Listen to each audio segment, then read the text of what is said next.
पुणेकर अपघात प्रकरणी आता पुणे पोलिसांनी आपला फास आवळायला सुरुवात केली आहे। अल्पवयीन आरोपीच्या ब्लड सॅम्पलमध्ये फेरफार केल्याप्रकरणी तिघांना अटक करण्यात आली। या प्रकरणी ससून रुग्णालयातले डॉक्टर अजय तावरे, डॉक्टर श्रीहरी हळनोर यांना अटक करण्यात आली आहे। अजय तावरे हे फॉरेन्सिक मेडिसिन अँड टेक्नॉलॉजीचे विभाग प्रमुख आहेत, तर श्रीहरी हळनोर हे अपघात विभाग चीफ मेडिकल ऑफिसर आहेत। या प्रकरणात ससून रुग्णालयाच्या शिपायाला देखील अटक करण्यात आली। अमित घटकांबळे असं या शिपायाचं नाव आहे।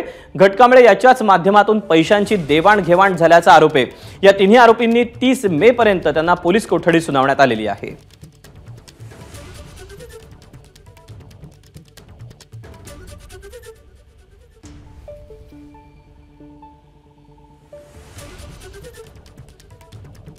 तेव्हा ससून रुग्णालयातल्या तिघांना अटक करण्यात आली। या 3 जणांमध्ये 2 डॉक्टरांचा समावेश आहे, तर एका शिपायाचा समावेश आहे। या शिपायाच्या माध्यमातून पैशांची देवाणघेवाण झाल्याचा आरोप होतोय।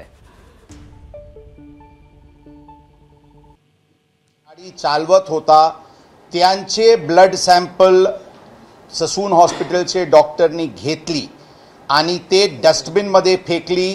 एका दुसरा व्यक्तीचे ब्लड सॅम्पल काढली, त्याचे वर डॉक्टरनी सील केला की हे जुवेनाइल आरोपीचे नाव लिहून की हे यांचे ब्लड सॅम्पल आहे आणि त्यांना फॉरेन्सिक लॅबला पाठवण्यात आली।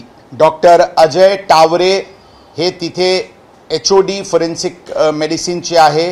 त्यांचे सांगण्यावरून आणि त्यांचे कट अनुषंगाने ही पूर्ण कृत्य करण्यात आलेली आहे। या 304 जे ॲक्सिडेंट केस आहे त्यामध्ये criminal conspiracy, forgery, obtaining gratification for destruction of evidence ही सर्व कलम लावून 2 डॉक्टर्सला अटक करण्यात, ससून हॉस्पिटलचे 2 डॉक्टर्सला अटक करण्यात आलेली आहे।